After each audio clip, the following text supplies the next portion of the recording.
आज देशाचा 77वा प्रजासत्ताक दिवस दिल्लीत राष्ट्रपतींच्या हस्ते होणार ध्वजारोहण। कर्तव्य पथावर होणार भारतीय सैन्याच्या सामर्थ्याचं प्रदर्शन। कर्तव्य पथावरील परेड सकाळी 10:30 वाजता होणार सुरू। विजय चौक ते लाल किल्ला होणार परेड। 77,000 प्रेक्षक पाहणार कर्तव्य पथावरील परेड। कर्तव्य पथावर आज ऑपरेशन सिंदूर मधील पराक्रमाचं दर्शन। फ्लाइंग पास्ट मध्ये ऑपरेशन सिंदूर मधील लढाऊ विमानं घेणार भाग।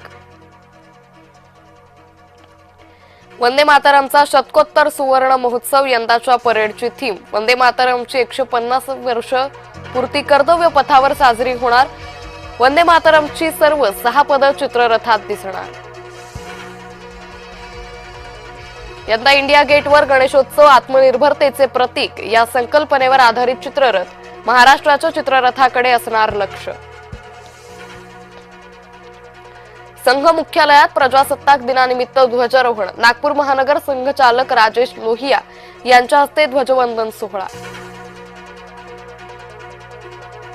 प्रजासत्ताक दिनाच्या पार्श्वभूमीवर तिरंगाच्या रंगात उजळून निघालं मंत्रालय, तर दगडूशेठ हलवाई गणपतीच्या मंदिरावरही आकर्षक तिरंगी रोषणाई।